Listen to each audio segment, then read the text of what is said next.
The king's sword came out 3 feet of sharpened steel that would be painted red to the shoulder before this day ended. In 90 seconds, 500 Fatimids died where they stood. Not an estimate, but documented fact.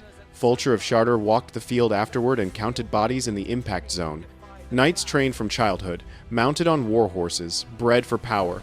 Hitting stationary infantry creates its own terrible mathematics. Each knight killed an average of 8 men in that first horrific minute. Sudanese archers, invincible at range, discovered they were merely mortal men with wooden sticks when steel reached them. But then came the second reversal that should have ended Baldwin's gamble in catastrophic failure. Egyptian reserves committed with overwhelming force. The Arab heavy cavalry, seeing their center collapsing, wheeled back from pursuit. 3,000 against 60. The melee deepened into something from nightmare itself. Individual combat vignettes burned into chronicles. A knight named Hugh, surrounded by 7 enemies, killing 4 before multiple blades found him.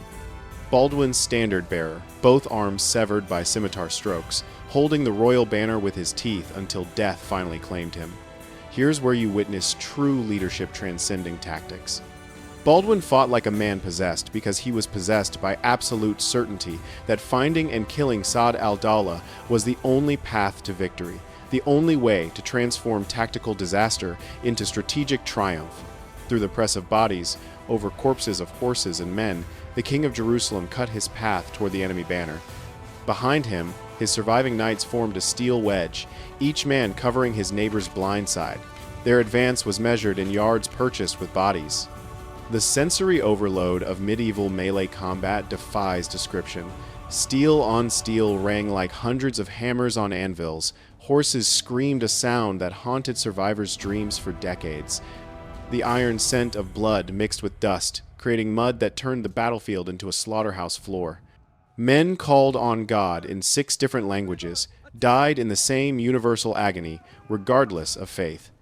What Baldwin understood in that moment would save Jerusalem. Every battle has a psychological tipping point, that instant when confidence becomes doubt, doubt becomes fear, fear becomes panic, and panic becomes rout. It started with the Sudanese archers. These professional soldiers, watching their neat formations shattered by impossible Christian resurgence, began stepping backward. Just inches at first, then feet, then yards, then running in full flight. Saad al-Dawla saw his center evaporating like morning mist. The veteran general spurred his horse forward, trying desperately to rally his men through personal presence and authority. His bodyguard, 300 picked warriors, formed a protective wall around him. For one crucial moment, it seemed the Egyptian line might hold. Drums beat the signal for general advance. If the whole army concentrated now, 60 exhausted knights couldn't possibly survive. But the Fatimids had walked blindly into a trap, centuries in the making, the trap of over-centralized command. When Baldwin spotted the enemy commander's distinctive banner through the chaos, he did what no sensible general would attempt. Instead of continuing the general melee, he reformed his surviving knights, maybe 40 now, and charged directly at Saad al-Dawla's position. The next 60 seconds decided Jerusalem's fate for the next 2 centuries. 2 groups of elite cavalry met like cosmic forces colliding. Baldwin's sword met an Egyptian captain's blade, shearing through steel, arm, and deep into chest. A Mamluk's mace crashed against the king's helmet, nearly knocking him from his saddle, vision swimming. Blood ran into Baldwin's eyes from a scalp wound. His war horse took a spear thrust deep in its shoulder, screaming but carrying on through sheer training and heart. Then came the moment historians still debate across 9 centuries. Through the press of desperate combat, Baldwin saw Saad al-Dawla, for just an instant the Egyptian general magnificent in gilded mail, trying to restore order through voice and commanding gesture. Their eyes met across 20 yards of carnage and killing. Baldwin spurred his wounded horse forward with single-minded purpose. Saad al-Dawla saw death approaching in the form of a blood-covered Christian king and knew it for what it was.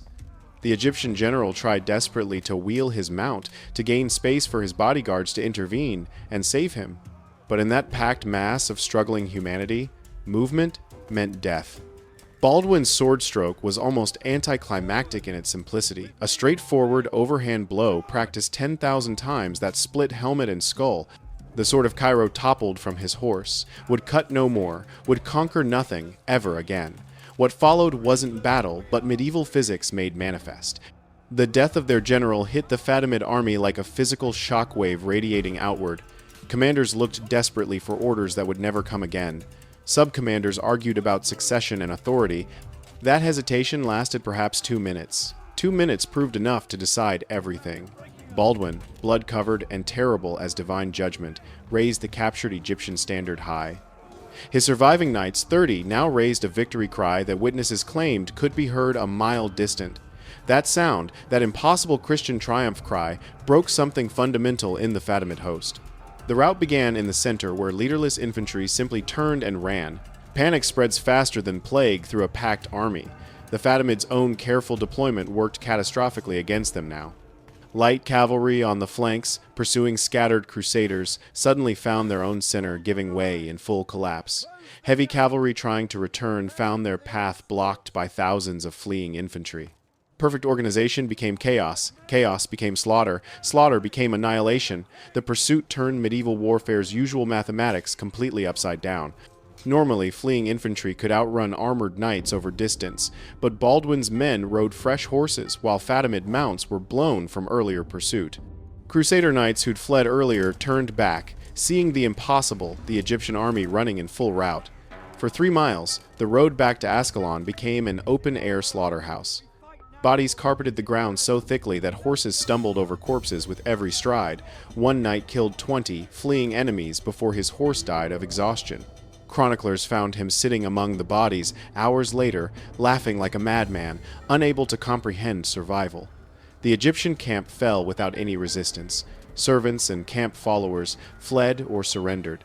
The accumulated wealth of Egypt's invasion lay scattered for the taking: gold to fund a year's campaigns, weapons to arm 1,000 men, silk tents that would decorate Jerusalem's churches for decades. As the sun set on a field painted entirely red with blood, Baldwin's 260 had become legend, but the price of legend is always paid in blood and broken bodies. The king ordered torches lit to search for wounded, both friend and enemy alike. What they found shocked even veterans hardened by the First Crusade's horrors. The dead lay so thick that searchers walked on bodies for hundreds of yards. The moans of the wounded created a chorus of agony that lasted through the night. Fulcher of Chartres, Baldwin's chaplain, walked the field at dawn on September 8th.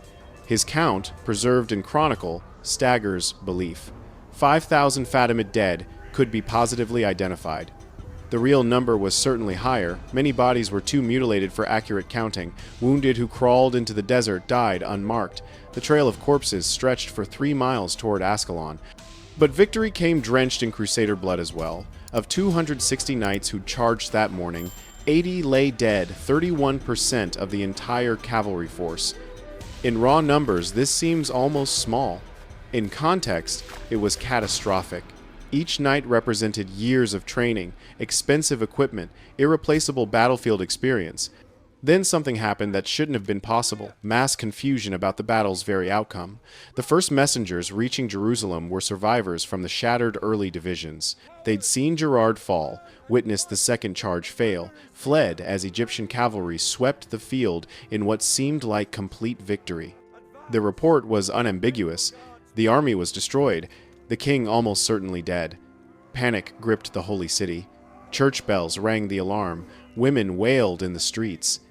The patriarch organized prayers for the dead while the city's commanders debated whether to stand, siege, or flee to the coast.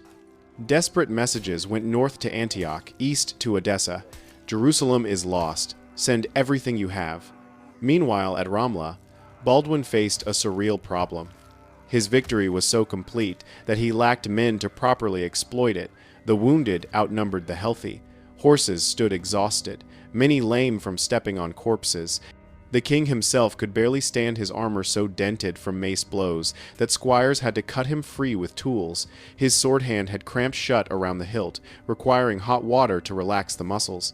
As Baldwin organized the grim aftermath, tending wounded, gathering captured wealth, burning enemy corpses to prevent plague, a dust cloud appeared from Jerusalem's direction.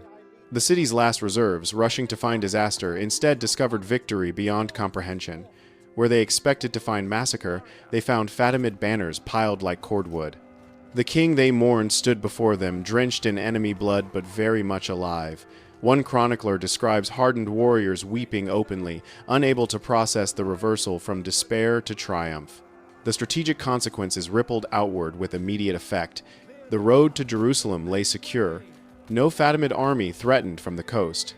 Egypt's annual invasion was more than disrupted, it was psychologically shattered. The defeat's magnitude meant Cairo couldn't mount another major offensive for 2 full years, precious time the Kingdom of Jerusalem desperately needed to fortify and grow stronger. Sa'd al-Dawlah's body, identified by his magnificent armor, received honorable burial because politics demanded respect for fallen enemies. His personal effects, including correspondence revealing Egyptian invasion plans, provided intelligence worth armies. The Battle of Ramla entered history as more than military victory, it became a foundation myth for the Crusader states. Here was proof that faith and courage could overcome impossible odds. Every subsequent generation of Crusaders would invoke Ramla when facing desperate circumstances. Remember, Baldwin at Ramla became a battle cry worth 1,000 soldiers. The long-term impact reshaped the medieval Middle East. The Fatimid Caliphate never fully recovered its confidence regarding direct confrontation with Crusader-heavy cavalry. Future Egyptian armies would rely more on siege warfare and avoiding the set-piece battles that had proved so catastrophic. History offers few parallels to Ramla's mathematical impossibility. Thermopylae saw 300 Spartans die gloriously while inflicting disproportionate casualties. Ramla saw 260 knights survive and win absolutely.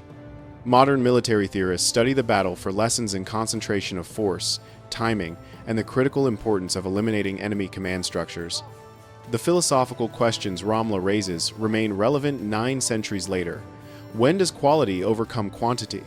Baldwin's knights represented medieval special forces extensively trained, expensively equipped, supported by combined arms tactics. Ask yourself honestly, would you have charged? Facing 123 to 1 odds, watching your first division shattered, knowing defeat meant your kingdom's death, would you have led that final desperate assault into what seemed like certain death? Baldwin's choice reveals leadership's essence, the willingness to risk everything when everything hangs in the balance. Not recklessness, but calculated desperation, understanding that certain defeat demanded accepting suicidal odds as the only path to possible survival. The Crusader states would survive another 190 years, facing countless invasions, surviving by threads and miracles. But Ramla provided the template for that survival. When outnumbered, strike hard and fast at the head, make the enemy's numbers work against them through their own overconfidence, turn pursuit into trap. Above all, lead from the front, because men will follow a king who bleeds beside them. In 1101, courage defeated calculation on Ramla's blood-soaked plains. 260 knights had faced the impossible and made it submit through steel and will. In doing so, they proved that sometimes David doesn't need a sling, just the courage to swing the sword. If you want to explore more moments where impossible courage rewrote history, where desperate gambles saved kingdoms, subscribe to Flow of History. We bring you the battles, the blood, the moments where everything changed. Hit subscribe now. The next story of legendary victory against impossible odds is coming soon.